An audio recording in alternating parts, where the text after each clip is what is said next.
Queridos hermanos, en este día especial para la cristiandad, en este Viernes Santo, que la paz de nuestro Señor sea con todos ustedes. Amén. Este día es un día de paradojas, un día de ciertas contradicciones. ¿Qué es una paradoja? El diccionario lo define de la siguiente manera: expresión aparentemente contraria a la lógica o al sentido común. Algunas frases paradójicas son las siguientes: prohibido prohibir. Si quieres paz, prepárate para la guerra. Solo sé que no sé nada. Esto es la cruz. El Cristo crucificado, el Dios crucificado y muerto, es una paradoja. No es algo lógico. Un Dios no muere. Un Dios no se expone a la vergüenza. Pero sin embargo, acompáñame y verás que tu Dios, que mi Dios, que nuestro Dios, sí se expuso a la vergüenza y a la muerte. Hoy vamos a basarnos en la lectura de la Pasión de Cristo, pero en especial en el Evangelio de San Juan, capítulo 19, así que invito a abrir sus Biblias allí, versículos del 17 hasta el 30. Los primeros dos versículos dicen lo siguiente: con su cruz a cuestas, Jesús salió al llamado lugar de la calavera, que en hebreo es Gólgota, y allí lo crucificaron. Con él estaban otros dos, uno de cada lado suyo, y Jesús en medio de ellos. La cruz. La cruz es un instrumento romano de tortura adaptado por los cartagineses, un pueblo al cual Roma conquistó en sus principios. Al principio, la República Romana desechaba y rechazaba este elemento de tortura, pero luego con los años se volvieron un poco más sanguinarios y adoptaron la cruz como un instrumento para la tortura de aquellas personas que eran consideradas como esclavos o aquellos que eran bandidos, ladrones, y también para los revolucionarios. Y las cruces, por lo general, las colocaban al lado de los caminos o en las colinas, en los cerros, como para que la gente pueda ver qué le pasa a aquellos que se rebelan o a aquellos que se portan mal. La cruz era la mayor vergüenza para una persona en días de Jesús. ¡Qué paradoja! Dios mismo expuesto a la vergüenza. Dios mismo allí crucificado. El que juzga fue juzgado. El justo considerado bandido. Y déjame decirte algo, que aquel que debía haber estado ahí en la cruz era yo y eras vos, éramos nosotros. La humanidad entera, por su maldad y por su pecado, debía haber sido expuesta a esta cruz. Por nuestros pecados, por nuestras maldades, por aquellas cosas que nos avergüenzan, debíamos nosotros haber sido crucificados. La paradoja de la cruz la comprendemos cuando nosotros entendemos que Cristo, y creemos que Cristo fue nuestro sustituto. Allí la cruz adquiere sentido y allí la cruz pasa a ser algo que nosotros creemos y confiamos. Cristo allí en la cruz fue nuestro sustituto que nos reemplazó para recibir el castigo por nuestros pecados. Pero el Viernes Santo tiene muchas más paradojas. Seguimos con la lectura y el texto a continuación, San Juan capítulo 19 versículos 22 al 19 dice así: además Pilato escribió también un título que puso sobre la cruz, el cual decía: Jesús Nazareno, Rey de los Judíos. Y muchos de los judíos leyeron este capítulo porque donde Jesús fue crucificado estaba cerca de la ciudad. Este título estaba escrito en hebreo, griego y latín. Los principales sacerdotes de los judíos le dijeron a Pilato: no escribas Rey de los Judíos, sino que él dijo: soy el Rey de los Judíos. Pero Pilato le respondió: lo que escrito está, escrito queda. La segunda paradoja en este relato de Juan y en la historia del Viernes Santo que nosotros podemos notar aquí es la paradoja del cartel Rey de los Judíos. Los romanos en la mayoría de las cruces colocaban arriba un cartel que denunciaba el crimen.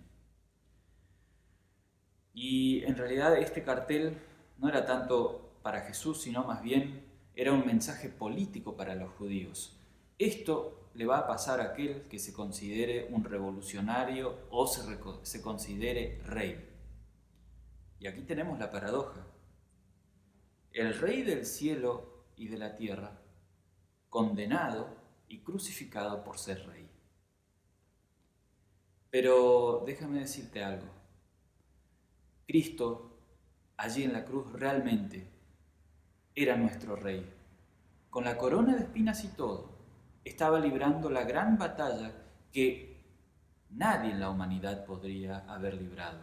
Cristo allí, solo, él solo, estaba enfrentando la ira de Dios para ser el rey de paz y hacer las paces con Dios.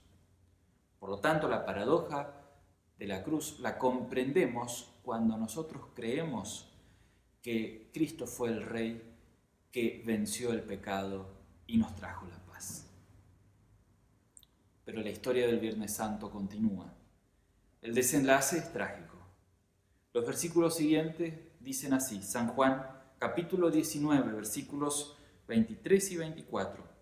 Cuando los soldados crucificaron a Jesús, tomaron sus vestidos y los partieron en 4, y una parte para cada soldado. Tomaron también su túnica, la cual no tenía ninguna costura, de arriba a abajo era de un solo tejido.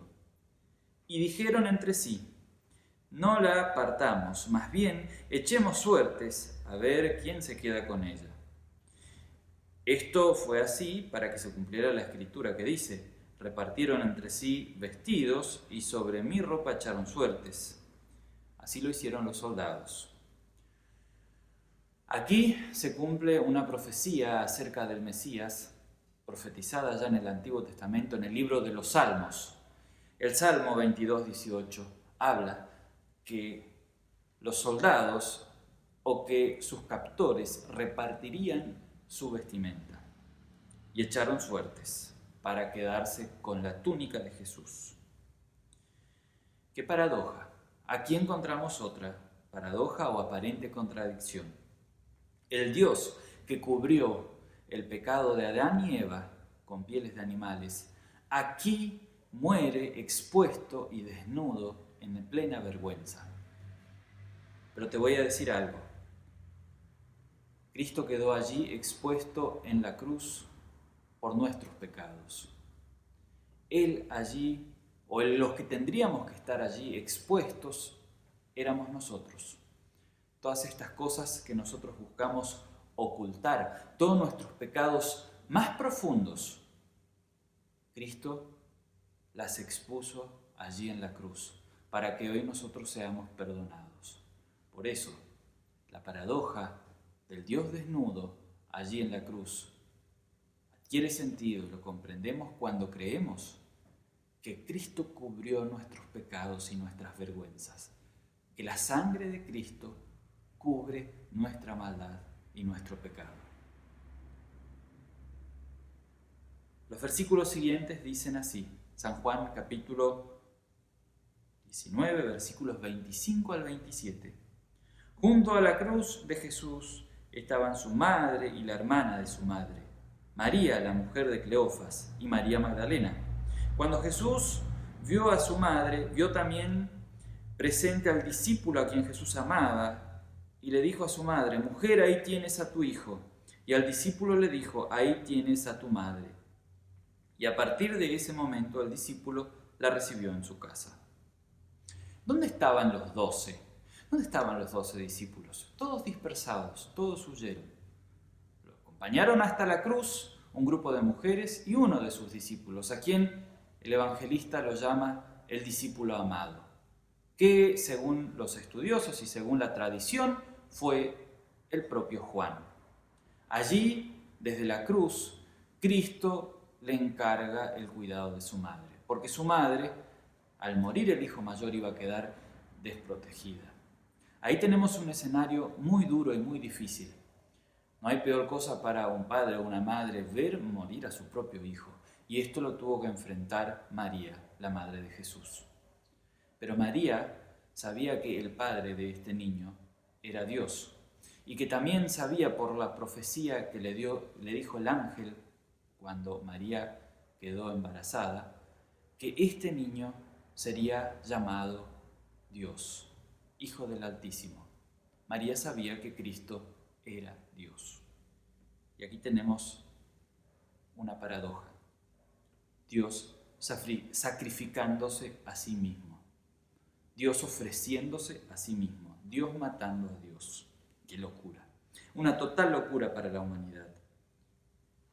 Cuando todos los ídolos exigen que la gente haga algo por ellos, Cristo y nuestro Dios se sacrificó por nosotros. El Dios de la cruz muestra que el sacrificio que Cristo hizo es perfecto. Cristo, allí en la cruz, se reemplaza nuestra maldad y nuestro pecado y se expone a Él mismo allí. La paradoja del Dios sacrificándose adquiere sentido cuando comprendemos y creemos en su amor. Dios te ama. ¿Cuál es la prueba? Que Cristo se sacrificó por ti. Cristo dio su vida por ti. No tenemos un Dios egoísta. No tenemos un Dios que exige sangre. Tenemos un Dios que derramó toda su sangre por nosotros. Los ídolos exigen sacrificios. ¿Y cuántos sacrificios nosotros hemos tenido que hacer cuando andábamos detrás de los ídolos? Pero Dios en su misericordia nos muestra al Cristo crucificado y allí tenemos también al Dios crucificado que derramó su sangre para cubrir nuestro pecado. Hay otra paradoja más, la que encontramos en San Juan capítulo 19 versículos 28-29. Después de esto, como Jesús sabía que ya todo estaba consumado, dijo: tengo sed, para que la escritura se cumpliera. Y allí había una vasija llena de vinagre, y entonces ellos empaparon una esponja en el vinagre y pusieron en un hisopo y se la acercaron a la boca. Era lógico que Cristo tuviera sed. Tantas horas sin tomar agua, tanto sufrimiento y tanto dolor. Porque recordemos que Cristo, antes de ir a la cruz, fue golpeado, molido por el castigo que recibió de parte de los soldados romanos. Pero aquí está la paradoja y la contradicción. Jesús mismo, cuando se encontró con la mujer samaritana, le dijo que le podía dar agua viva. Y aquí, el Dios de la vida pasando sed. Qué gran paradoja. Pero la sed que Cristo sufre allí en la cruz nos correspondía a nosotros. Que por la sequedad de nuestras obras muertas, por la sequedad de nuestros malos pensamientos, merecíamos allí estar, como dice la profecía. En realidad, como dice el apóstol Juan aquí, esto lo dijo Cristo para que se cumpla la profecía mesiánica del Salmo 22, que decía: tengo seca, muy seca la garganta, la lengua se me pega al paladar, me has lanzado al polvo de la muerte. La paradoja del Dios que es fuente de agua viva, que aquí padece la sed, comprendemos cuando creemos que su boca se secó por nuestro pecado y que a través del agua y la sangre que brotaron del costado de Jesús cuando el soldado atravesó la lanza, es el agua y la sangre que el Señor hoy alimenta a la cristiandad a través de la Santa Cena y de las aguas del bautismo.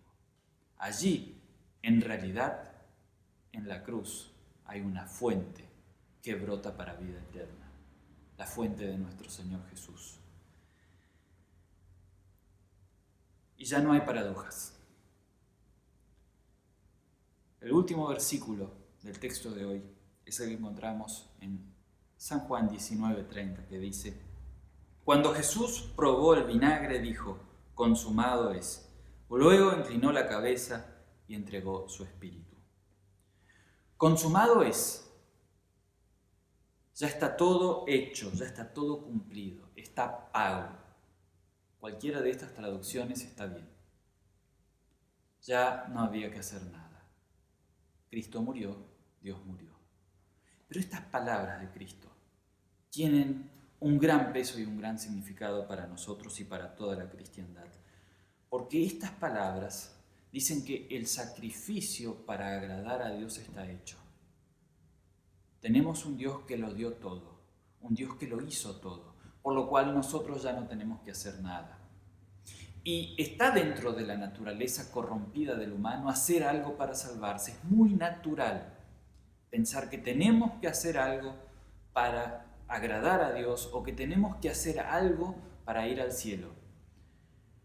Y cuando concentramos nuestra vida y nuestras fuerzas en hacer algo para agradar a Dios o en hacer algo para ir al cielo, en realidad despreciamos esta palabra y queremos agregar algo más a lo que Cristo hizo. Pero por algo el Señor dijo estas palabras claras. Consumado es, o sea, todo está hecho. Ya no hay que hacer nada. Cristo nos ganó el cielo. Cristo nos ganó la salvación. Gloria sea a Cristo por su pasión, que por su sangre nos ganó la redención. Dios bendiga a cada uno de ustedes y que Dios bendiga también a su iglesia en este tiempo difícil, para que podamos nosotros afrontar estas dificultades seguros de que tenemos un Dios que no se guardó nada para Él, sino que lo ofreció todo, ofreció a su propio Hijo allí en la cruz. Sí, es cierto, las paradojas de la cruz están, pero nosotros las entendemos, porque vemos que detrás de la vergüenza hay amor. Vemos que detrás de tanta ira, de tanto castigo de Dios, está su misericordia. Vemos que detrás de la muerte de Cristo viene la vida. Dios te bendiga.